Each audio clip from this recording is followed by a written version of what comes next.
so many children, the reality is during lockdown, child sex abuse is spiking.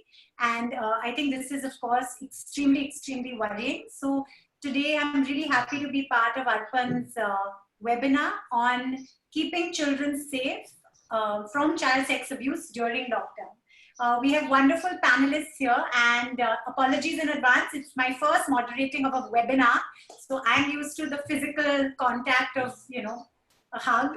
So here's a hug to our panelists. We've got wonderful Pooja Taparia, who is the founder of and CEO of Arpan, which is a wonderful organization doing fabulous work on child sex abuse awareness and on eradicating it and on helping victims and raising awareness. So thank you, Pooja, for being here, or rather thank you for having us. Thank you for being here. And here's a hug. And we've got Ruchita Shah, who's the founder and CEO of First Moms Club. Ruchi's been on my show, the Tara Sharma Show, several times, and we go back a long way. Ruchi is also the vice president of the Early Childhood Association. So thank you, Ruchi, for being here. Most welcome. Pleasure. And we've also got lovely Tanuja Sodhi, who's actually, she was part of the first women's naval officer from the first batch. In 1992, and she's also an author. She's written fabulous books like Parenting in the Age of McDonald's and Raising a True Winner. And Tanuja is also an adult survivor of abuse. So thank you so much, Tanuja, for being here too. Thank you. Big hug to all of you. All of us. And welcome, attendees. I can't see you guys. Again, I love to be able to see people, but I can't. So welcome all of you. So let's start at the beginning, and as basic as this sounds, because this is going to later be telecast even on YouTube and stuff, I just want to go to a very basic question, and this goes to Pooja. What exactly is CSA? What exactly is child sex abuse in terms of how would you define it? And the reason I ask that is because I think most often people seem to imagine the most extreme. But from what I've read and we've done on the show before, I think it covers a wide range of abuse. So can you tell us a little bit about what exactly is child sex abuse? Sure. Child sexual abuse is any sexual act by a powerful person for sexual gratification. And there are various forms of sexual abuse. There's contact abuse and there's non-contact abuse. Contact abuse involves any kind of sexual activity by touching. So it would include kissing, fondling, or penetrative sex.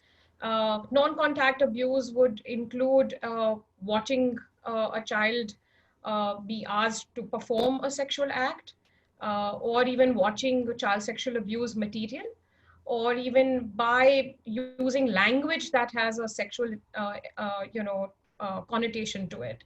So sexual abuse is a wide range of sexual activities that a powerful person indulges into for his or her own gratification.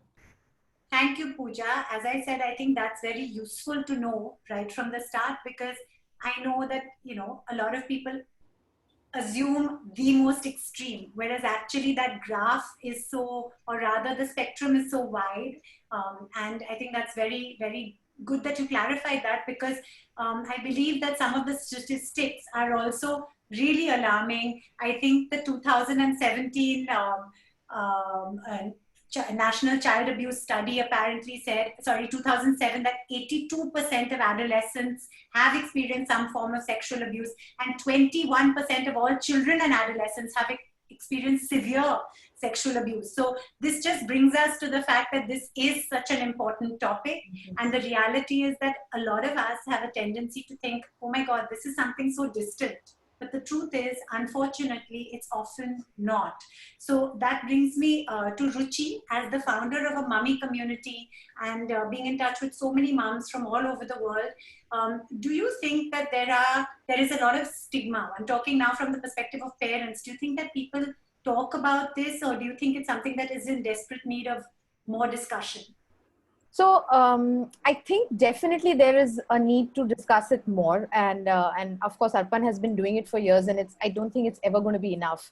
And I think what happens is every mom or father, every parent knows that they need to talk to their child, but quite often they don't know how to talk to their child, or what to say exactly. So because they don't want to say the wrong things, And I think for sex education, or even if when you start with a simple good touch, bad touch, right from the time the kid is 4 or 5, when the kid starts going to classes or school, or, you need, when he starts interacting with other people, you need to inform, or you need to talk to the kid.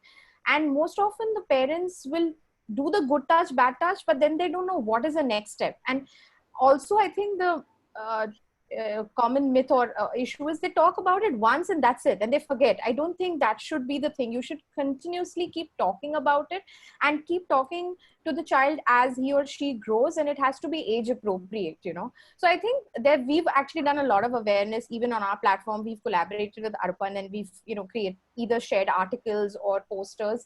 So everybody knows that it's a very, very important topic, but I think they just hesitate or they stop because they don't want to say the wrong thing and they don't know who to talk to, And I think always, like, there are these common things where they say if you have a boy child, it won't happen to your child. It's something that happens to women or girls. Also, it might be a stranger. So if you've told your child, don't talk to a stranger, that's fine. But that's not true. It actually happens the most with people, and today, now, unfortunately, this will highlight that, because even at home, the kids might not be safe, which is so sad. But I think it's just a question of, if we empower the parents or the mothers to let them know how do you talk to the child, I think more parents will go out there and have this conversation, and there should be no taboo about it. You should be absolutely okay talking about it, and the kids should be aware, because I think this is such a valid point, and I think one thing that Arpan actually helped us with on the show when we did a feature with Arpan is actually educating educators and parents on how to broach this subject of good touch, bad touch. And I think in that same episode, we had Payal Karwa, who'd written a book called Good Touch, Bad Touch. And I remember the first page said, however young your child is, have the conversation. And I remember our kids were beside us when I was reading it. And it was actually such a revelation to me, who thought I was quite open-minded, that actually you need to have that conversation early on. And I think Arpan does fabulous workshops in schools, teaching kids, that if somebody at home, whether it's a family member or a didi or someone is touching you and you're not comfortable, then you need to speak to somebody that you trust and speak. You don't need to be afraid. I think that's such a good point. Thank you, Ruchi and Pooja. And now I'm going to come to Tanuja. And I'm going to ask you, Tanuja, because I always feel when you have someone on a panel who has lived through something, the perspective it brings is really, really honestly important, because an expert opinion and a mom opinion and a moderator like me is one thing, but to get into the your mind in that sense, would you like to share just a little bit about what you went through, whatever you're comfortable with, and what it did to you psychologically, if you're comfortable to share? Thanks, Tara. Yes, I do want to open up today, because it does a lot of good when you talk about these things. You're able to, get over your past and also help others. Yes. So, but today, like all my life, the growing up years, and till recently, I felt like a victim of sexual abuse. But today I'm here not as a victim, not feeling like a victim, but I want to help other parents to prevent their children from becoming victims. That is so it is important. It is very important for me to talk from that perspective, and share certain things so that they get a perspective on what can happen. So It all started when I was in grade 3, and I lost my baby brother to electrocution, and I lost my mother to schizophrenia. Gosh. And then she was sent packing to a local mental asylum for the longest time. I was left with no mother figure. In fact, we had 3 siblings, and I'm the eldest.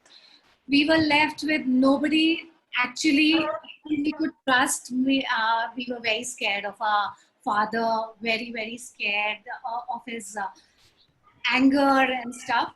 So what happened was, I was being the eldest, and I had reached puberty earlier, and it doesn't matter. You don't have to be a teen, or you don't have. It can happen to anybody, in fact. So it was. Or I became the easiest victim. I was the first prey. So I had to actually fend. I became a victim of sexual abuse from some blood relations, and also my father's friends, and maybe a house help as well. And all throughout this time, I didn't know how to process that. And it was like I was getting the signals inside that it's not right. It wasn't feeling right, but I didn't know what to do with it. And every single waking hour or single day was like a struggle to keep myself safe. So I don't know why I didn't speak to anybody, because I was such a confused person, in the sense I couldn't actually process my emotions. Yes. Because there were certain trusted people in my life, and I didn't know who to speak to. I thought I was told that it's all friendship and love and everything. So I didn't know whether it was not something natural as a child. That's why I want to share this with others, is because children generally think the offender will always make the child believe that it's an act of love, or say affection or friendship. So I was surely very confused, but I didn't feel very good about it. And it went on from probably grade 3 all the way through my school years. And I think I'm not pretty sure, because I always wanted to forget that part of me, whether it eased out completely during my graduation years. But yes, when I got an opportunity to leave home to join Navy, I gave it my best shot, so that it was my passport to freedom. I just knew that I wanted to get out of it. It didn't feel good. Yeah. And it actually took away, to make it a shorter story, it actually took away a lot from me. Though the sexual abuse ended finally, eventually, it took away a lot. In terms of my psychological well-being, of course, in a big way, it marred my soul, my spirit, my mind, my body to some extent.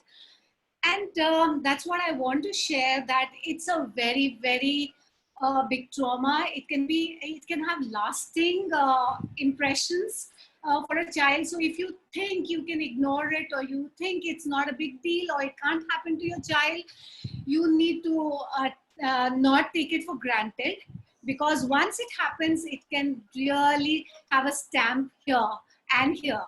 My gosh, yeah, it's heart-wrenching to hear. It's heart-wrenching to hear, and honestly, it is so amazing that you're being so brave to share this, because I'm sure even talking about it brings back memories, which must be very difficult, of course, to even bring it back up. So I think sharing to help others not go through this, or to, if there are any youngsters or anybody who's going through anything, to know that you must speak out. And the fact that it's so conflicting as a child, when you have a caregiver and someone you are supposed to love, and then you don't know if what they're doing is right or wrong. I mean, it's truly heart-wrenching. So congratulations on being able to share. I think you've really come I'm sure a I agree, Tanuja. You think it has made an effect, but I think you are brilliant. I mean, to actually share this, and I mean, we can't even imagine what you must have gone through. But you're smiling. You're here. You're a rock star. I mean, absolutely, absolutely. And I'm going to come back to you to ask you a little bit more about again the perspective of someone who's actually been through. But now coming back to Pooja as an expert in this space. Now that we're in this very strange time of lockdown, and you know, we're all staying home and all that, is there actually statistically, is there a spike? Are you seeing an increase in cases of child sex abuse? Are you seeing people reaching out more, or what are your views on this particular situation that we're in now? Actually, it's very interesting, you know, for a couple of weeks in the beginning, all of us at Arpan thought that, you know, cases would be going up. And, you know, there was recently a study, a media report published that, you know, Childlines received 90,000 more calls during the lockdown. But apparently that report was misrepresented. It isn't that, you know, there has been a very drastic spike during the lockdown. In fact, you know, we had a wonderful consultation with organizations working on child sexual abuse just yesterday from Pan India, and Childline was there as well. And they shared that they still have to analyze their data, but it doesn't seem like there is any significant spike in cases. They are getting their usual calls of children in distress. However, it might be too early to say. What could be possible, in my opinion, is that because access to frontline workers has reduced, children are no longer at school, children are all at home. Otherwise, an access to a teacher to talk about something like this would have been possible. Or if they were going to some other class or meeting friends or other family members, they could have maybe shared something. So that's not happening right now. So what's possible is that sexual abuse could be going on, but it's not getting reported. And not everybody knows about the Childline helpline number, which is 1098. So I'm thinking that once the lockdown opens, there could be a huge increase in reporting, a surge in reporting of what's happening. So, but you know, there are two things to think about. One, it also depends on every family situation. Yes. One could also assume that because there are family members at home, supervision is more. So maybe sexual abuse is not happening because there is lack of privacy. At the same time, there are also reports from other countries which are showing a spike in sexual abuse, and you know, in India, we have more joint families, more people at home, whereas abroad, we are reading about cases of sexual abuse going up. You know, a recent report from a US hotline was 22% more calls received. And children are talking about, you know, being raped and sexually abused by the abuser because they're in the same home as the abuser. And that makes them very, very vulnerable, you know, at this point of time. There are also reports showing that, international reports saying that there is a spike in the consumption of child sexual abuse material. This is images and videos of children either in nudes or performing a sexual activity that is being seen as a rise. However, we have to still, you know, analyze more data to say that, you know, is this a definite spike in the pandemic, during the pandemic or not? In India, we have not seen any such rise as of now so far. But, you know, in the next few weeks, maybe we'll be able to give a more sure opinion on this. That's at least reassuring, because I was expecting to hear that numbers were, you know, spiking, but I think let's hope that that's because it's not more and not because people feel they can't speak out. So thank you for that, Pooja. And Ruchi, coming to you, what do you think as lay parents? And you know, I know you well enough to know that I don't think you have experienced, you know, anything like this. So at some level there's a little, because for me, for example, when I was asked to moderate this, and even when we did episodes on CSA earlier, it was something I really needed to research, because I have never really felt uncomfortable in the presence of somebody close to me, and I realize how rampant it is. But then sometimes you wonder, have you not known? Because the fact that statistics are so high and that kind of thing. So my question is that, as a lay person, what do you think are basic signs and symptoms of abuse? Like, as in, through your mummy communities and stuff, what would you think are things that people should be looking out for in? So, and this is again because this is, I mean, my reading or my understanding is again because I run a community and I see mothers, and there have been mothers in the past who reached out to me, and I have reached out to Pooja or her team and try to connect them, because I'm not the expert, but I can be the connector of those dots, Yeah. And I think what has happened is that quite often, if you look at your child and you see that he or she's not behaving normally, not eating, or is suddenly become too aggressive, or, is getting violent, or has become quiet, or also if there is a family member who's a family friend, and suddenly he or she is showing too much interest in your child, I've also read it, it's what's called grooming, right, Pooja, if I'm Yes. yeah. Yes. So suddenly you see, so maybe, and you don't want to kind of also think like that. You don't want to think that there's an uncle or someone who's actually preying on your child. But the thing is, that's why it's important that the child should know what the touch is. Does he or she feel comfortable? And even if there is a slight hesitation about it, then it's okay if the child doesn't want to sit on a lap of a strange, your uncle or aunt, or hug him or kiss him or any of those things. I think you should talk about it and tell your child that your body is your own, and it's okay if you don't want to hug or you don't want to kiss, because Indians have this habit of hugging, kissing, uncle ko hug karo, and pulling cheeks and all kinds of things. So it's okay. And I think it's important also to, like, I always did that with my boys. I always called the intimate or whatever body parts by what they're called and not some funny name, because quite often if you give it another name, like if you call your breasts or penis something else, it just doesn't sound that serious. And if somebody uses that, I don't know, I think it's best to kind of, if you call a hand, why do you want to call breast something else? I just believe in that. So I think you have to empower your child and hope that nothing like that happens. But it's not like I've not experienced it, because I've had friends who've had an uncle who's done weird stuff to them. And so it has been something that I have been with her while she was going through that, and it actually came out when she was an adult and confronted it. So it wasn't easy even for me to be with her and actually realize. And I mean, just like how I was listening to Tanuja, and it just kind of shakes you up, and it was similar. So I think as parents, as mothers, because I've had a case where a mother reached out to me and she said, my husband is abusing my daughter.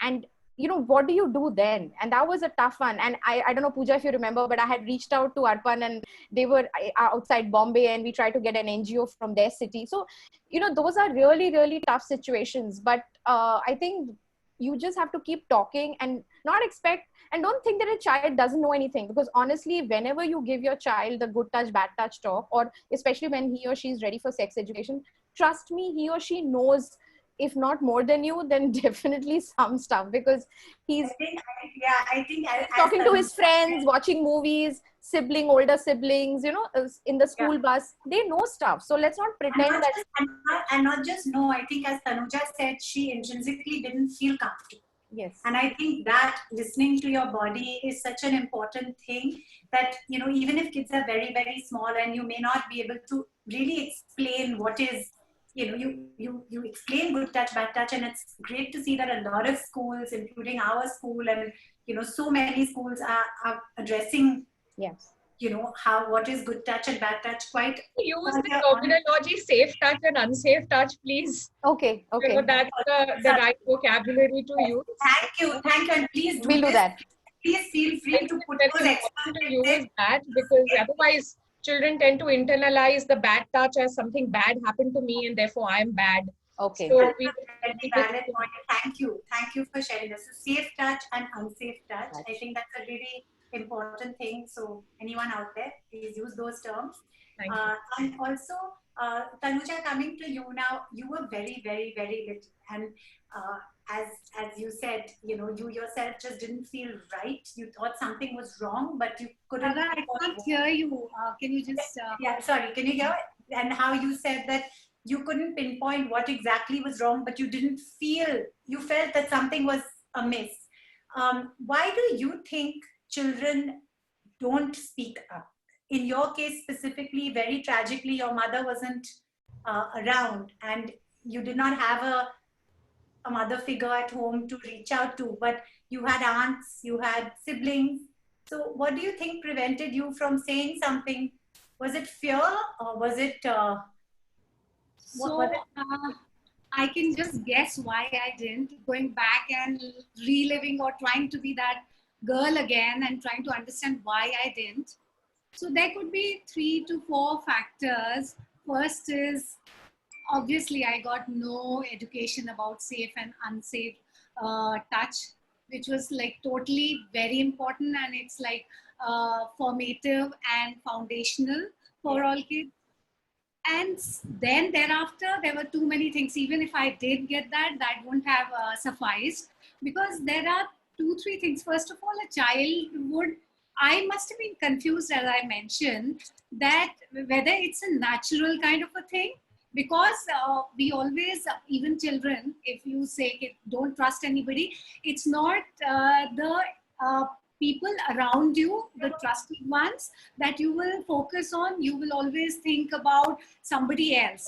So that confusion, whether it's okay to undergo that act, or is it something, or who do you tell them? The second thing is, and with some people it may be the most important one, or the main one, is fear. So I must have felt that if I tell somebody, I'm going to be punished by the offenders, or I maybe my parents, maybe I'm not able to put across what I'm feeling. They might not believe me. They might say you're making stuff up, or they might reprimand me. And then maybe there was an element of shame as well, that awkwardness of talking about this thing.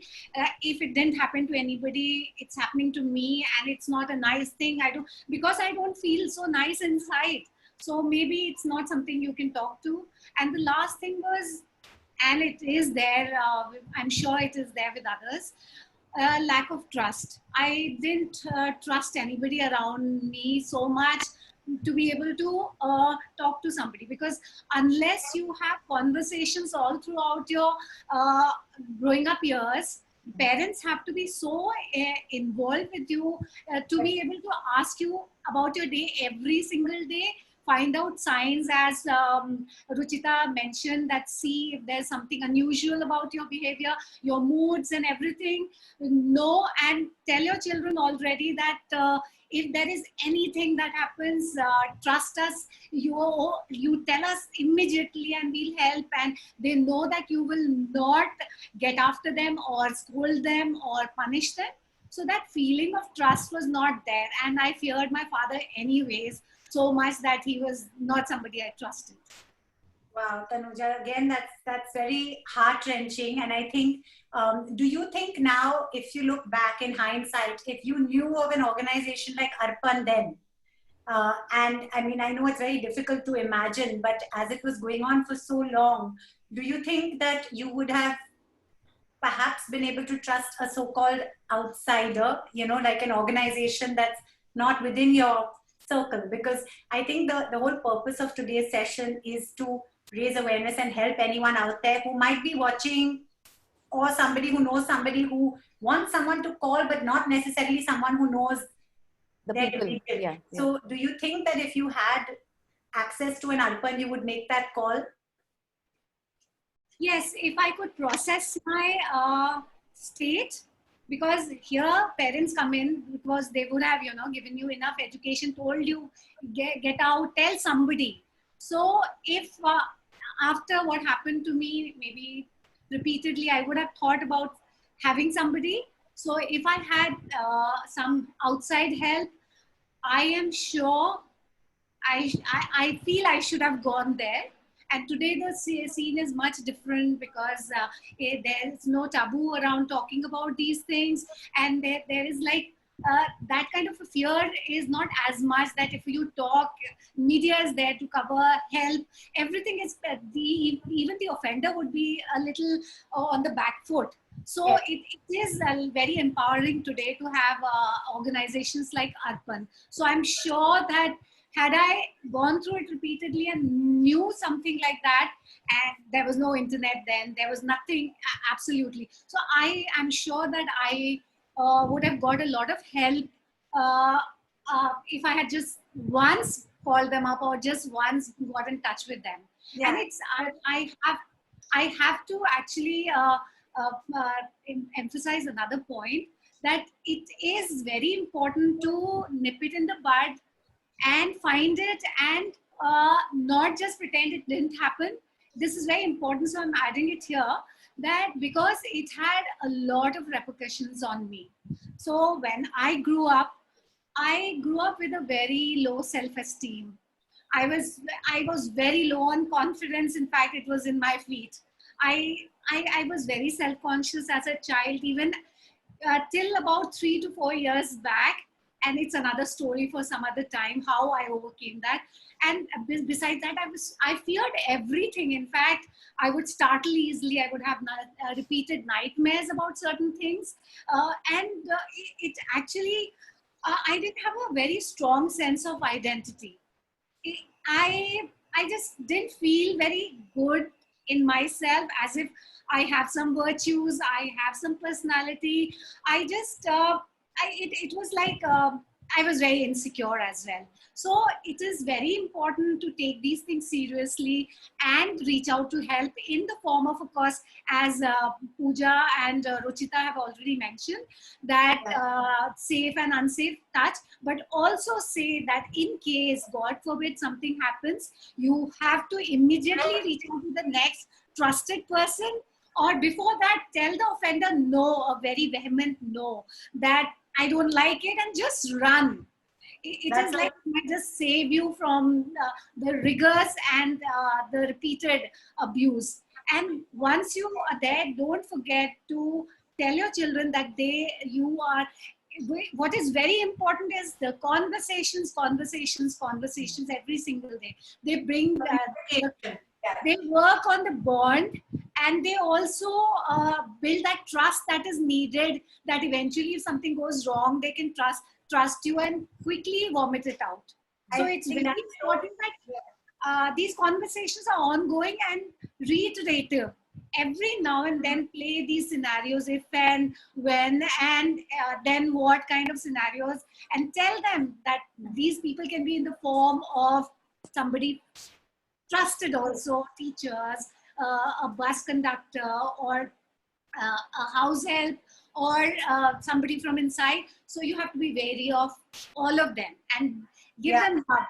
And one thing is that when the child, who's the most easy target in a normal household, is the one who is unloved or feels insecure or is ignored or whatever it is. So the offender will always try to identify such a sibling and attack them or abuse them.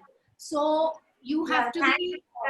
You have to be very, I think you've raised so many important points. And I think for most of us who are parents out there, you know, you immediately feel like going and having this conversation with the kids. But I wanted to ask, actually now, as you mentioned that if you had access to an Arpan at that time, you think you would have made that call. Now coming to Pooja, as you know, with your amazing counselors and your frontline workers and all of you who are experts, when you do get calls, which maybe, you know, if a child did make a call to you and said that that child is feeling unsafe in a home, and say the home is only a family, like imagine scenario that it happened now in lockdown, how does it work in terms of the actual, you know, the actual logistics of an outsider coming into a family, as in how receptive are so-called offenders to even taking any kind of, you know, I mean, how do you actually go and help somebody who's having problems? How do you do it? Apart from conversations and counseling on the phone, do you actually intervene, or how does it work? You know, usually, you know, beyond the lockdown period, that is how we've always worked, is working with the child, but most importantly also working with their family member to be able to create a support system for the child, because that's absolutely critical. Arpan can't be with the child all the time, but what we can leave behind is a is a good, robust support system so that the child has help when the child needs it.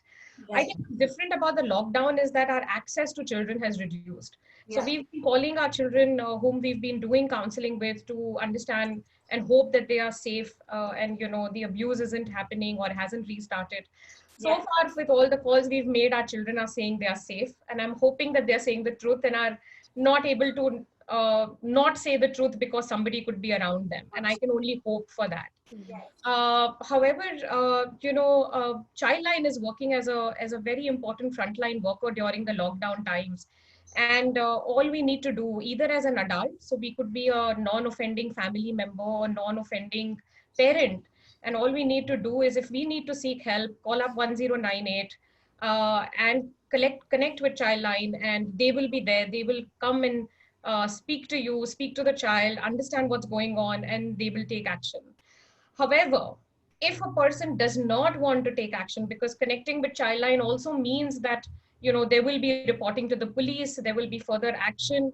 The police might take away the offender, from the home, or they might even take away the child from the home. Because if they decide that the family is unfit, the child welfare committee comes into play. The police works with the child welfare committee, and the child welfare committee decides whether the family is fit or unfit for the child to stay, and the child could be taken away and put in a shelter home. However, during the lockdown, even shelter homes, I'm hearing, are very wary of taking children in because of the COVID-19 fear that people have. Yeah. However, the good thing is at least Childline is able to do emergency help at that point of time. I do want to, we're all adults here, and I do want to talk about this. I think it's important that we understand, different things that one can do. I think if you are vigilant enough, if you have picked up something, make sure you're having a conversation with the child. I think that's the first important thing to understand what's going on. And I'm just sharing some things that parents can do, but it's also important to remember that the child safety is important, the parent safety is important, because sometimes violence can happen, physical violence can happen in even trying to address these issues. So it's important to know and understand what are the challenges that could actually come up. But most importantly, reassure the child. If the child is also come and disclose something to you, make sure you believe the child, make sure you say that you believe, and that you say that you will help and do everything possible. I think that the child at the first instant needs to hear that, because that's that very first instant when healing begins to happen, when a child knows that a person is a family member is believing him or her. So I think that's important. I would also gauge the situation, and depending on who the abuser is, decide as a parent, non-offending parent or a non-offending family member, to talk to that person about what's going on, letting him or her know that I know what's going on and you should stop immediately. Yeah. Just make sure that the child is not around at that time and it doesn't turn into a confrontation. Yeah. Of course, like I said, you can choose to report to the police or to the Childline. If it is really bad, you don't want to report, then I would just say, and if you want to get out of the house with your child, then see if a neighbor can support you at that point of time, and you can stay with a neighbor for some time. Yeah. Because this lockdown period is very difficult, and to travel and to go to some other friend or relative's house might be very difficult. In Yeah. such a case, if you need a special permission, then only the police can really help. But I think as a parent, it's very important also to come to terms with the fact that you've not failed as a parent if you've not been able to understand that your child was being sexually abused. I think parents all try to do their best. I really believe that. And I think it's important that a parent also reaches out for counseling and help, to talk to somebody and come to terms with what has happened.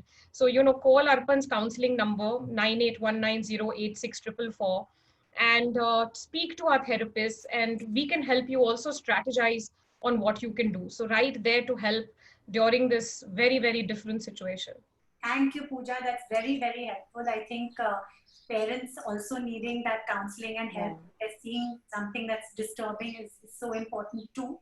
And coming to Ruchi now, I wanted to ask about the fact that now you see all of us are doing so much homeschooling, working from home. I mean, all our kids are on the computer, on screens a lot more. than before. And of course, it also means that there is, God forbid, the fear of online harassment and abuse. I don't want to get too deep into this because I know we have time limits and we have questions coming in too.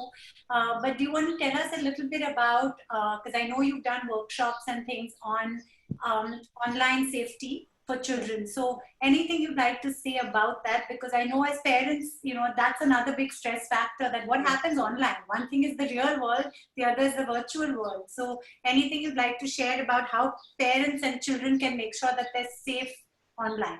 So I think, we did a couple of workshops and chats with people who help us do that.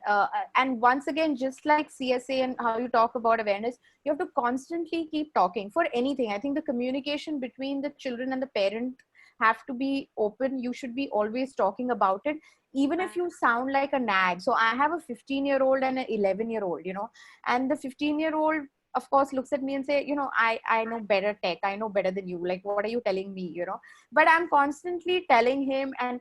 So in our house what has happened is that our Wi-Fi actually only works in our living room really well. So what happens is we all sit around on the dining table and do our work. So at least they don't like go into their rooms with their computers and, so I don't know what's happening or stuff like that. So earlier we were a little irritated that the Wi-Fi didn't work everywhere, but now I'm actually thankful because while going and coming, I can keep an eye on my boys, what they're doing on screen and stuff like that. Of course, you can't completely keep it foolproof. I mean, when you have teenagers at home, you were a teenager once, you are going to explore, you're going to look at things which are not supposed to be, but you have to constantly keep talking. And I think that's why it's important, because a lot of moms and dads will say, oh, but technology is not my thing and I don't know what's happening and this is more new age, and they get it instinctively. But I think you should know what you can do. You should know each and every app, whether it's Instagram or FB and all, they all have rules and regulations. You can put a timer to it. You can do different things. You can actually ask your son to give you a weekly report of how much time. Of course, right now it's out of whack because they'll say, oh, I'm studying, So like every time I cross my 15-year-old, he's saying some math sum and he could be talking to his friend. I don't know. He'll just say, yes, sir, yes, sir. And, I think he's homeschooling. So, there is this is crazy time. But I think it's important that the parents should not say, oh, technology is not for me. They should know how it works so that they can keep some track of it and keep reading up, because there's of course, I remember we had done a thing with Sonali, Pooja and I, where it was the dark web and the deep web, and and it was really scary, and how children have fake Instagram accounts and you think they're all doing clean stuff, but there's another Instagram account that you have no idea about, so there is all those stories which like kind of shake you up.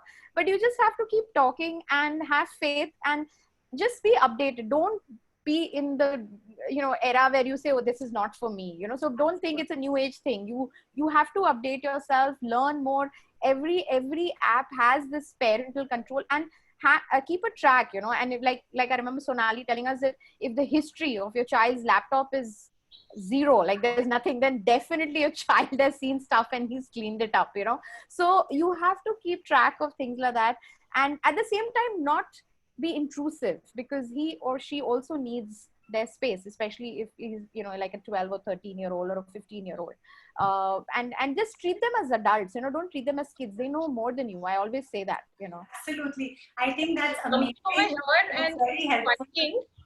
That it's interesting to note that 1/3 of all child sexual abuse material that is generated is self-generated. Wow, really? Yes. Yes, 1/3 of all child sexual abuse material is self-generated. Because you are sharing stuff on social media. You're sharing stuff on social media. Yeah. It's important to understand what's really going on. It's not like there are just bad guys, filming children and putting it up there. It's our children doing it. I think we're all guilty as parents. I mean, I've done that and we all do that, right? We are in the social, especially Tara and me, we run, she runs her show, or I have my community, and we've all shared content or information about our children. And now if I have to share a photograph of my boys, and this is only in the last 2-3 years, I actually ask their permission and say, can I share? Of course, my 15-year-old says, "Mom, you can't share anything. Like, please, no." But I have to fight with him. But my 11-year-old is. But I'm also become mindful now, because we don't realize that we're just sharing it out of of something funny or something that we want to just share with other parents and kind of let them relate to what's happening in our lives. But actually, it's not safe always. Having said all that, I think the biggest word that I'm hearing through everything is communication and trust. And I think, like with anything in life, you can't over-regulate anything. Eventually, if kids want to find a way to figure out technology, they're going to be able to do it, whether there's one photo or there are 5,000 photos. The way the internet works, to me, to be honest, the way I justify sharing anything, to me, is one picture is the same as a million. The reality is, if something's out there, it's out there. Yeah. There was a time when I wouldn't want to show where we live, but then I was like, anyone can find someone's address nowadays. It's not a big deal, So the reality is, I think the more I think about these things, it's that open communication, trust, and the values of knowing what's right and wrong. As cliched as it sounds, eventually it's that. And I think terribly, tragically, so sadly, there are heinous acts like abuse, which we like to think that there are such monsters out there, but there are. But because we have a lot of questions, and my job is also to look through these questions, so I don't want to cut short our chat because it's going so great. So what I thought is, let's answer a few, and instead of sort of wrapping our chat up and then doing the questions, let's take a few questions, and then I'll have one last question for each of you. Does that sound okay? Yes. Yeah. So we have Sneha Shimpi here, who's asking where is help available given that we are all locked down? So Pooja, would you like to answer that? Yeah, like I shared, I think there is the police helpline 100 running. There is Childline 1098. There is Arpan's helpline as well.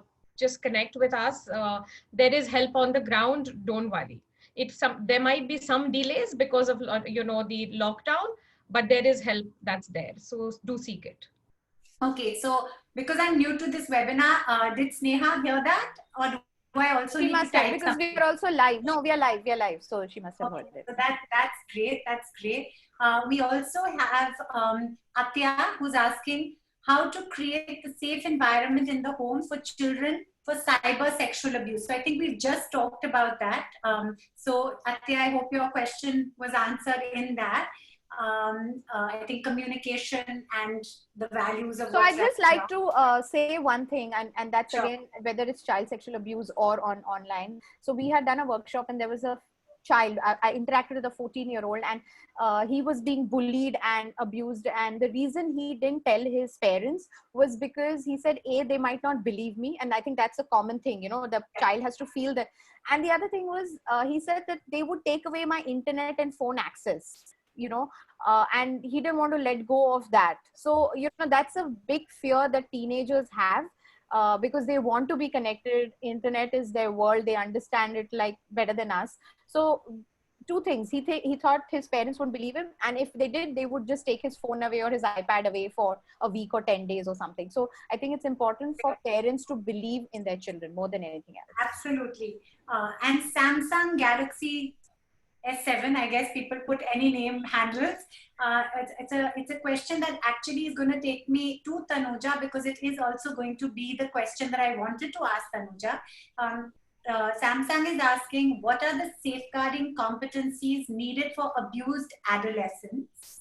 And the reason that I'm just going to, I think if I understand that question correctly, it also somehow comes to what I thought you could shed light on is, if you have been abused as you were, how would you, what do you think is the quickest and the best way to heal from that? And what can you do to safeguard yourself? What do you need to safeguard yourself from it happening more?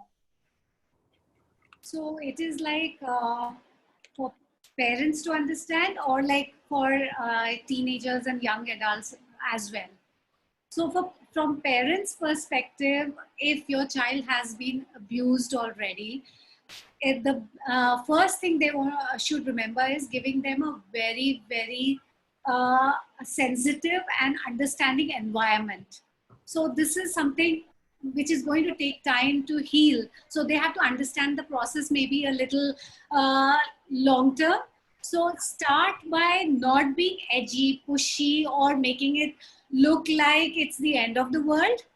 Right. Start by re-establishing conversations to normalize things like everything in this world is same, and making them understand that this is one of the say difficulties or challenges out of the many that people face, like illnesses or accidents and other things. So it's not like it defines you, and you have to start telling them that it was never your fault. It wasn't your fault, so that they are not scared that what will happen to me next and next and next.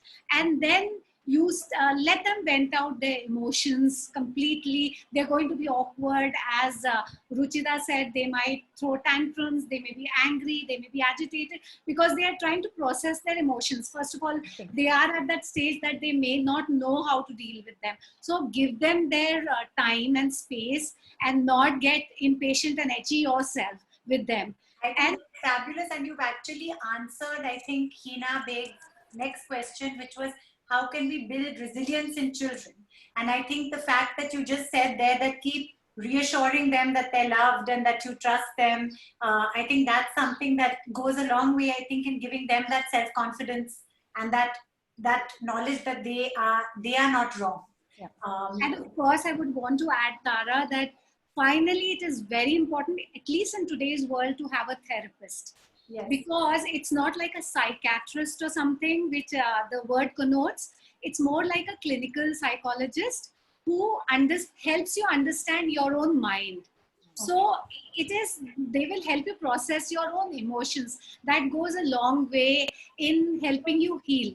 So this is available to us now, and there are lovely therapists nowadays. I think now also schools have counselors, which wasn't there earlier, but I think a lot of schools now have counselors, and some schools actually insist that once a week the kids should just go and generally chat with them, because they might say things that they don't even share at home. And it's not something bad or unsafe or anything, but it's just emotions that they are learning to express, And I think you made a very good point. In fact, when we had Shaheen Bhatt on our show with Arya recently talking about mental health, she told us all about the difference between the psychotherapist and the psychoanalyst and a therapist and a psychiatrist. And honestly, I didn't really know all those differences. So thank you for also pointing that out, that there's actually no stigmas attached, and one has to be able to speak to someone. If it's not your own immediate family, then someone external who's a professional. I think that's such a valid point. Now we have a question here from anonymous attendee. How will you know if a special child, the one who cannot express, is getting abused? In this case, how would you help? Very, very valid question. And Pooja, would you like to shed some light on that?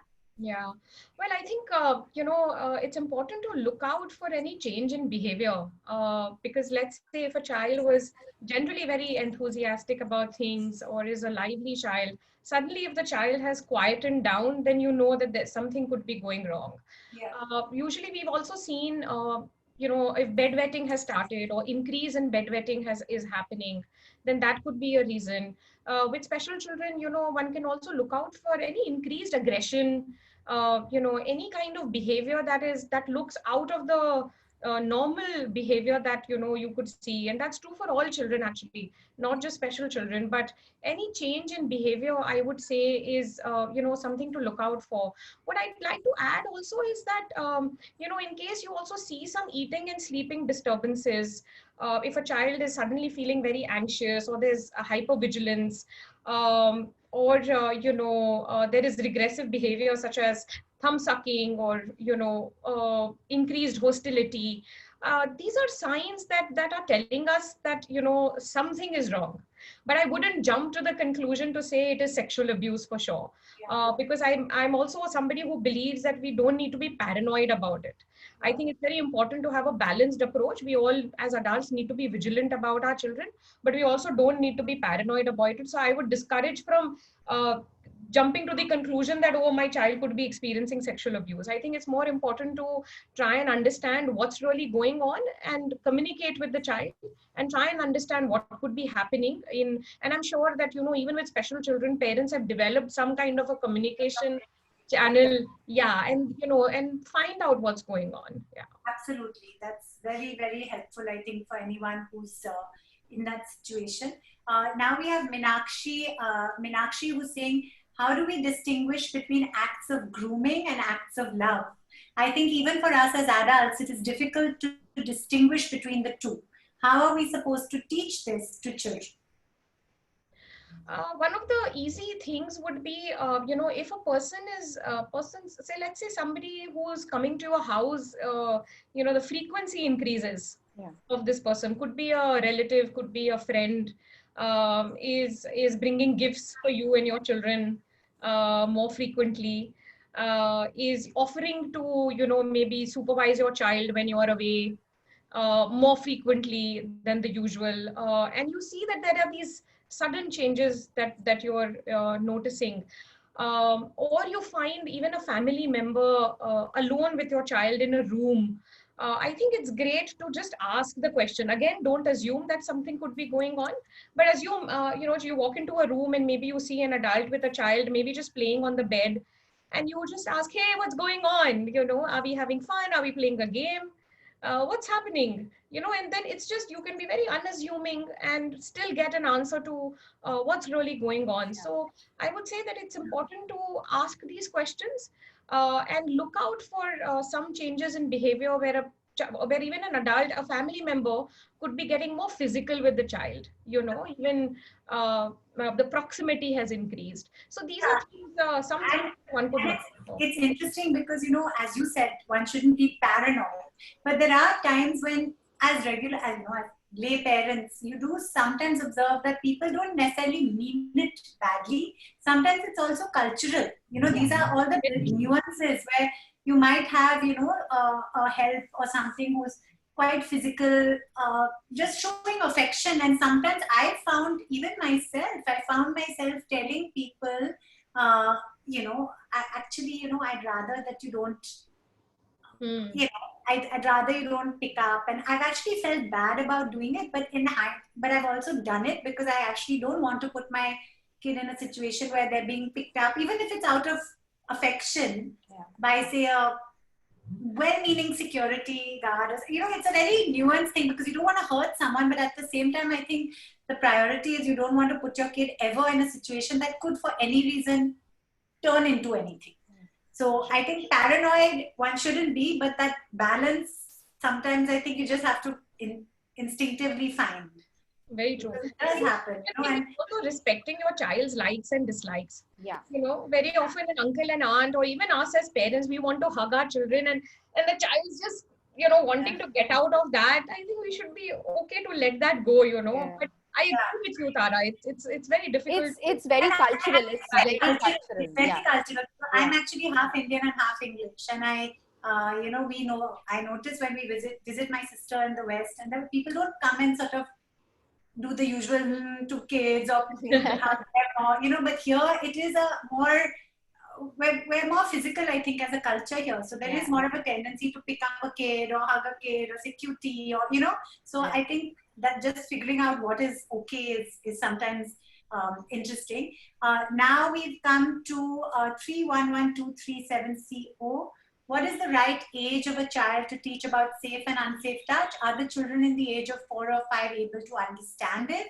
Yeah. I personally think, as I said, when I was reading this book about safe and unsafe touch, they said as young as, honestly, they learn about a nose or an ear, or as Ruchi said, to try and also use the right words so children know that don't touch your private part or whatever you would want to call it. I think sometimes also explaining it age appropriately is important, because I do think kids do have a tendency to do the whole ha, that, But I found it interesting actually now during COVID, if you notice a lot of times when they're explaining to children about not touching your face, they're using that analogy.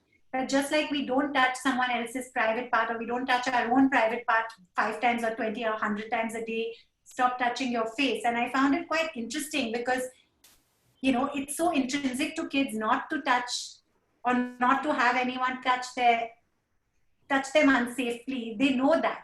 I mean, reiterating it is important, but I think there's no age that's too I young. think So you let's should say by start law. as young as I feel you should, because you know, I will narrate an incident, a small one, where my younger one, so we had the talk with our older one, and my younger one was in school, and he actually came and told me, when are you, and when he was 10 and a half, and he said, in my school they've started talking about puberty and reproduction, so when are you going to have the sex talk with me, you know? And both me and my husband looked at each other and like, you do, and you know, we kept kind of postponing it, because like, okay, you know, we've done it the first time.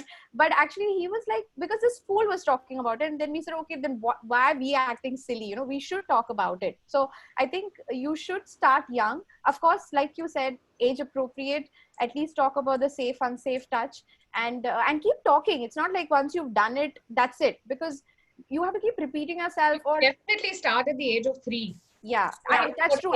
Safe touches. I Yeah, definitely if start. they feel, and the fact that if you don't like an uncle hugging you, please let the uncle know, or pulling your cheeks or whatever, you know. So I think that's important. It's okay, you know, even if your kid comes out across as a rude child, it's okay. In hindsight, it's safer. I think we are just announcing that we're going to extend by 10 minutes because we have a lot more questions. So is that okay with everyone? Yes, that's fine. Yeah. So Actually, a very interesting conversation, you know, and I'm really happy to even see the kind of questions that are coming up. So really, absolutely, great. thank you all. This is, for me, it's a first moderating on a webinar. So it's nice that there's a lot of really meaningful questions as well. So anonymous attendee is saying, what is the first thing that a counselor can do when a child in school discloses abuse? I think that would go to Pooja. Pooja, yeah. Okay.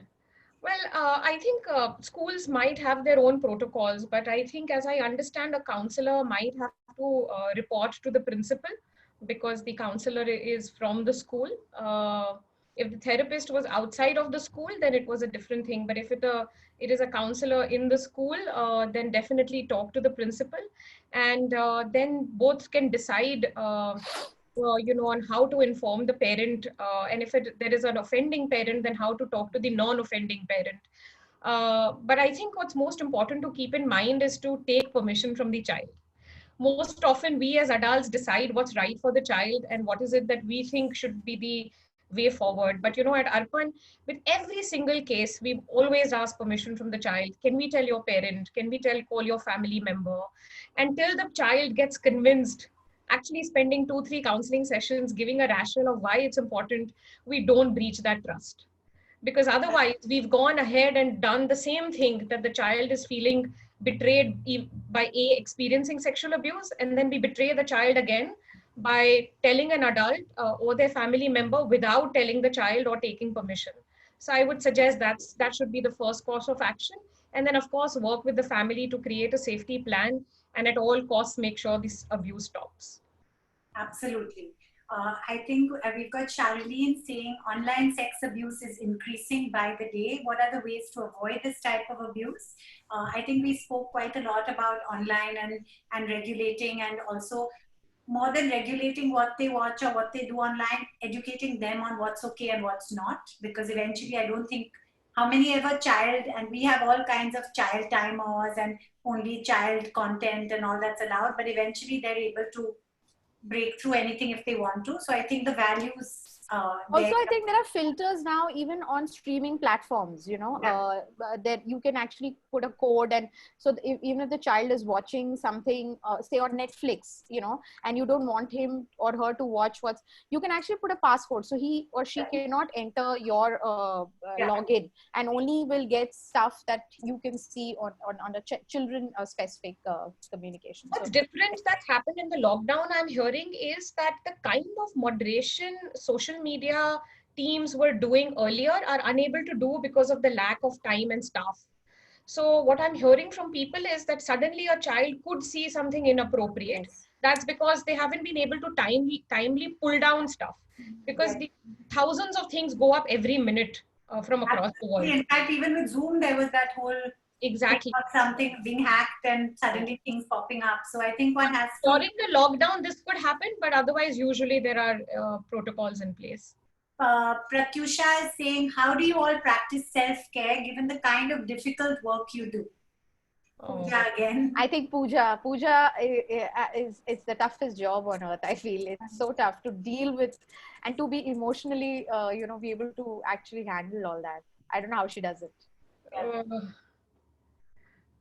I think one of the things that we've tried to do at Arpan is that we've tried to create a very supportive and a hopeful, happy atmosphere, so that when people are on the field and come back to office, they feel hopeful, they feel happy, because many of our counselors, our trainers have heard instances of abuse, and when they come into office, they're obviously overwhelmed.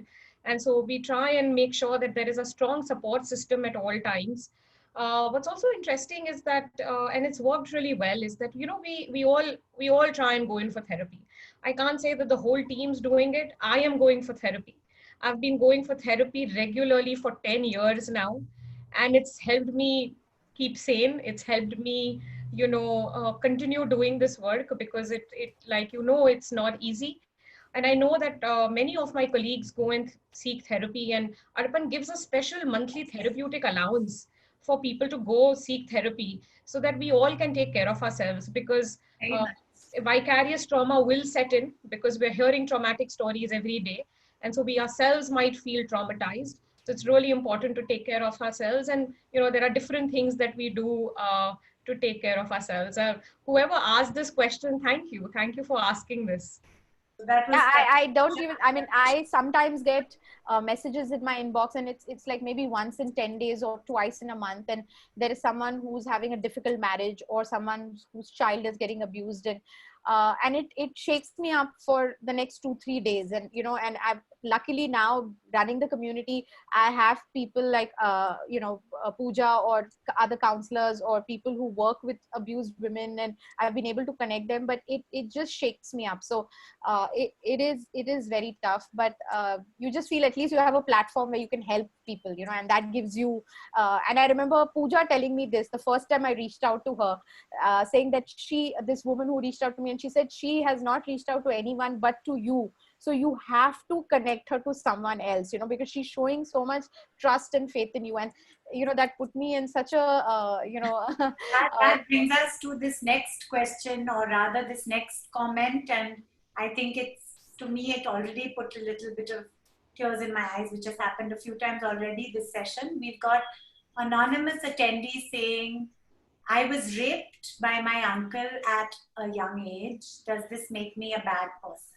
Oh my God. No. And, I think we all collectively want to say absolutely no. It had nothing to do with you. Wasn't your fault at all. Yes, it wasn't your fault. And I'll actually let Pooja say something back to anonymous attendee, because I know Pooja has, as she said 2-3 years ago, had a cathartic moment where she was told by someone very close to her that she is not bad at all, and it had nothing to do with her. And I think that is so important to hear. So if you'd like to say that to anonymous attendee.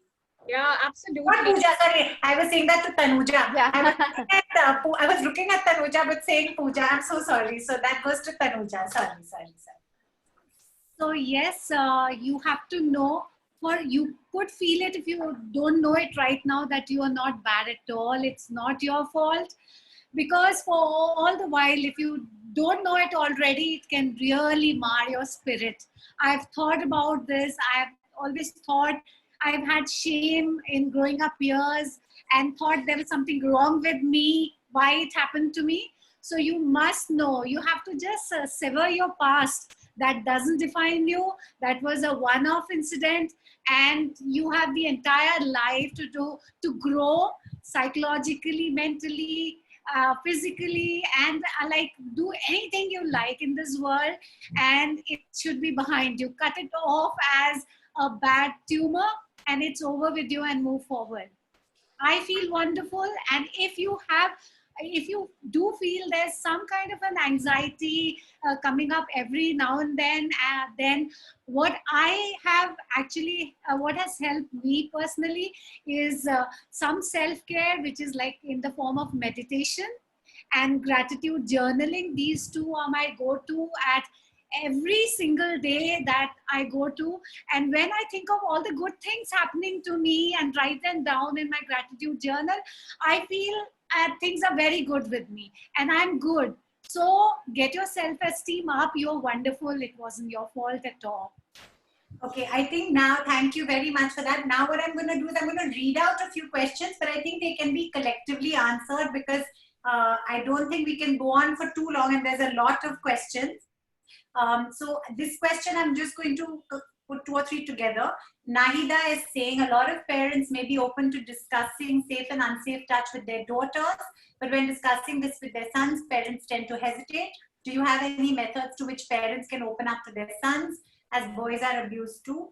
I'm a mom of 2 boys, and I've spoken to my boys. We've spoken to our boys, my husband and me, very openly, and I think it's really an exercise of equality, gender equality, to not differentiate, because Pooja, correct me if I'm wrong, but I believe statistically it's actually alarming that there is actually marginally more boys that are abused. So it's imperative and extremely important to talk to boys as well.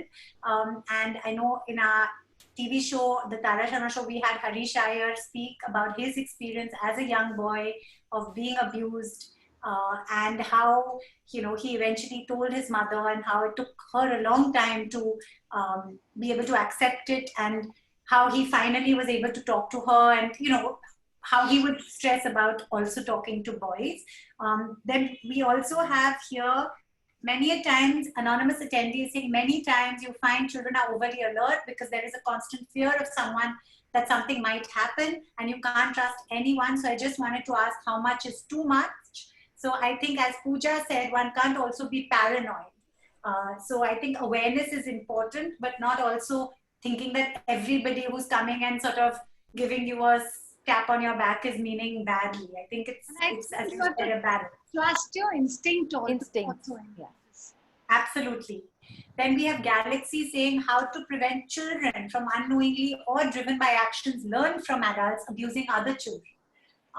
That's an interesting one, because I think obviously at different ages peer pressure comes in different forms, and sometimes this sort of being tough, bullying, I think bullying of course is a whole other subject, but things can come through there where maybe kids think that they're being tough by, as Pooja said right at the start, abuse has so many forms, so it's not only an extreme.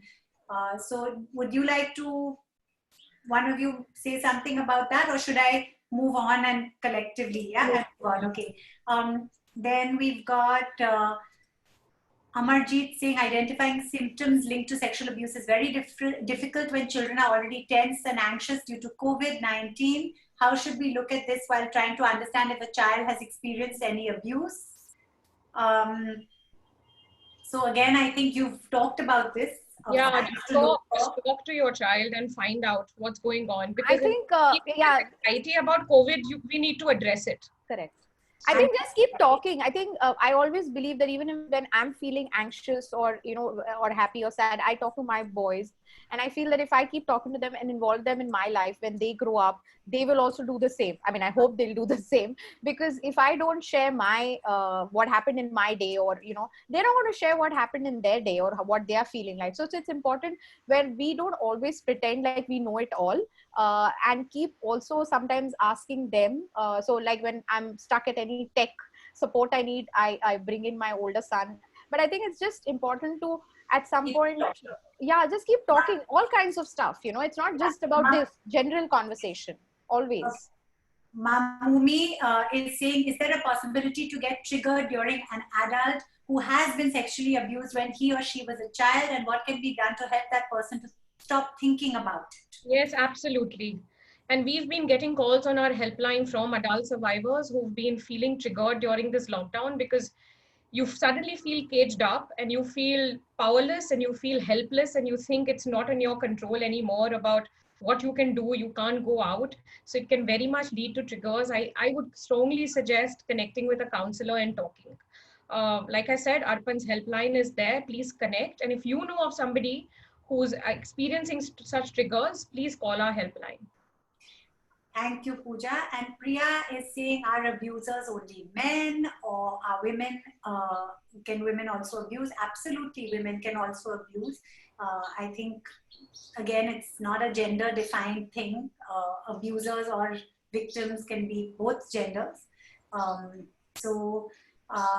Then we've got Atya saying, sorry, now 1 second. Thank you for this informative session. Nandini is saying, thank you all for joining. One question, Tara, if you don't mind. There are a few more. On how can one support a child emotionally whose relative is booked under POXO? Yes, that's here. Yeah, you're reading it. Sorry.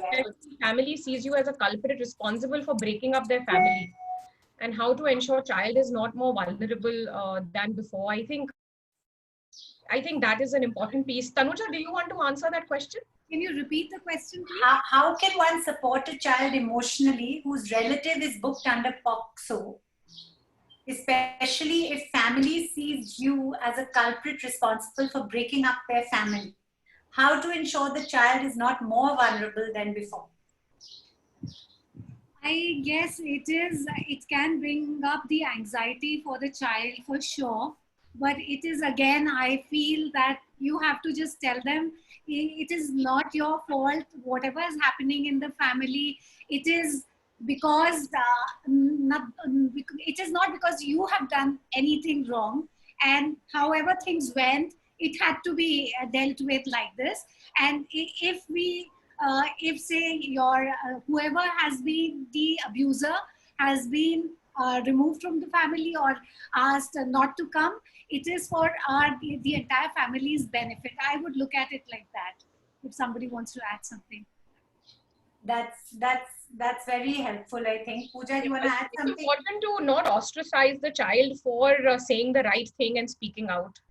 And whether the abuser has gone to jail for it or whether the abuser has been ostracized from the family, I think it needs to be taken in the right spirit, and all support must be given to the child because the child did the right thing to speak up.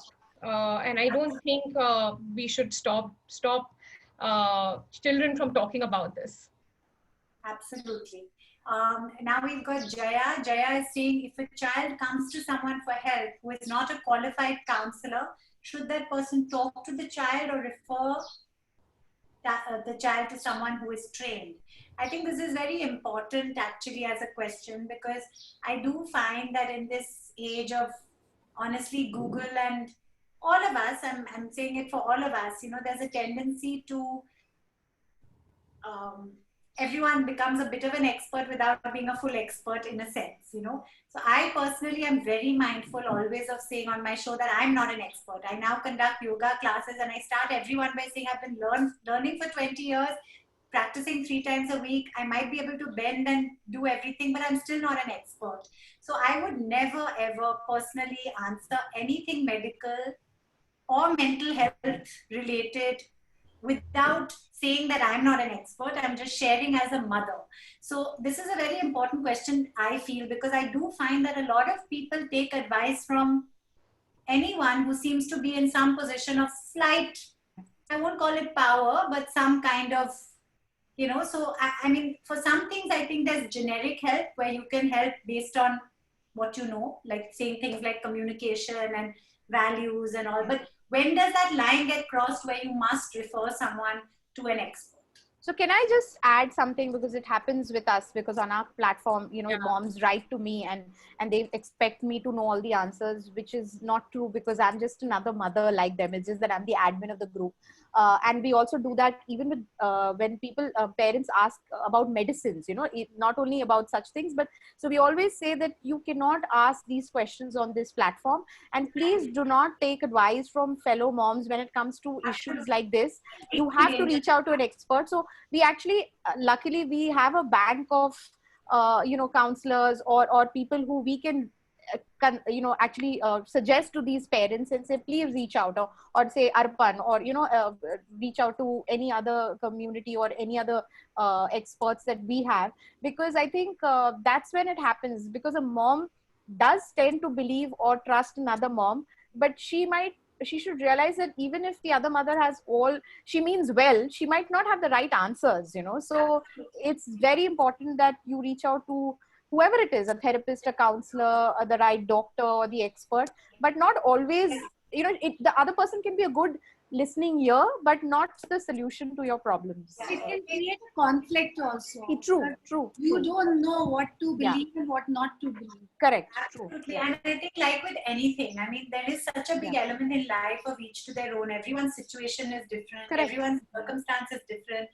I personally am observing, I made this observation to my husband actually, and I'm being absolutely honest here to say that I can see a difference in people's mental health during lockdown. I can see it because I interact so much on social media, and I can see that personally, someone like me, I would say, like I've never been trolled. I would say it's been 99% of all nice, happy comments and people happy. And I can see, you can make out people's, you know, because there is now one or two here and there where people, you can see their frustration. And I've actually referred people and said, you know, why don't you talk to so-and-so? He's really good or she's really good, as somebody just to speak to who's a professional. Because we can say, be positive, stay positive, things are going to be fine, touch wood, but we're not professionals in that sense. And so we don't know their background. We don't know their situation, what they're going through. What is triggering someone. Yeah. So I think we've actually come to pretty much the end. We've got a lot of trolly things happening now too, which is also fair enough. It's part of the business of being online. So I'm not going to say what I'm reading, but there are some comments that can go ignored. But there are also amazing comments. So I'm not sure how this has suddenly started happening, but now there's all kinds of rubbish. So I think I'm going to go right down to the bottom of that, and going to come to a very nice one that I read here, where once how can one this one I think we've covered when we spoke. How can one differentiate between sexual abuse and sexual exploration? Like many children I've seen, I'm working for a shelter home, do this to each other. How should one know when to act and how to deal with it? Pooja, if you want to answer that, and then I'm going to get right to the end. Okay. Till a certain age, children are exploring each other. Peer touching is a common phenomenon, and you know, as we look at child development at different ages, children do explore. One sees that more with younger children who are toddlers, children below the age of 6, I would say 6, 7. After that, also, you know, children could be playing a doctor game, and in that also they could be touching. I think all of that is harmless. I think where it becomes, abuse is, I think, if you see a age difference between the two children, at least 3 to 4 years of age difference, and then if they are playing something like this or they are indulging in some activity, that would put the antenna up. And I think that's something to look out for. Or if, you know, children are trying to do or even exploring in secrecy, then maybe there is something to, you know, dive into and understand what's really going on. So I think for young children, I think it's all right. But as they grow older, a conversation would be necessary. Absolutely. So we've got somebody saying, my child feels insecure with her father because she has heard her friend's father abusing her. I think anonymous attendee, then you must speak to your child if you're observing that, or reach out to Arpan. The number is going to be in our description at below this. Manor Ranjan is saying, do you think COVID factorized profound socio-economic stress has direct correspondence with CSA trend in coming to lower income strata of society? Anything you want to say on that? It will have an impact. There is no doubt about it. And what's possible is that, you know, trafficking might increase. What's also possible is that as people's vulnerability increases during this lockdown because of the economic, situation, there is a possibility that, you know, more exploitation will increase. Okay, now we've got lots of people saying thank you for a wonderful session, and we had just one last comment saying what support can parents get if they feel their kids are being abused, and I think we've answered that several times with parents should also get counseling and help. And then we've got some lovely comments saying, thank you very much. It was a wonderful session. And then, yes, as I said, there are lots of trolling comments too. I think, if I'm not mistaken, we're now at the end of the questions. If anyone can see anything that I can't No, see. I think No, we've covered. Yeah. Yeah, so we can move thank towards you the all. Yeah, thank you all so much. And I think it's been a fabulous session. I think all of you have really shed light on child sex abuse awareness and how people can get help if they need help, and how parents and children and male, female, everyone is able to get help now because of organizations like Arpan, how we have amazing people like Tanuja who are brave enough to share their stories to help others, mummy communities like First Moms Club, and I think we also have to say a big thank you to technology that brings us all together in these difficult times. So as much as we've talked about the cons of technology and The pros are. there are huge pros as well. People can reach out. I believe you have a website, of course, which has free counseling and, of course, phone numbers. So I think online helps a lot in that sense too. I find kids, my own kids, I've noticed that they will ask Google various things, and sometimes it's really, really helpful. It may be something very small, but they're able to get those answers, which maybe earlier they couldn't, So maybe something like even just Googling what is unsafe touch. Perhaps for a child who may not have someone like you didn't have, Tanuja, someone to ask, maybe now, as one doctor once told me, Google, you don't become a doctor by just looking up Google. So it's not that they can give you all the answers, but I do think there are some pros. and a lot of Tara. So we have arpanelearn.com, which has digital modules which you can take children through those. We have a lovely flip book for 4 to 7-year-olds.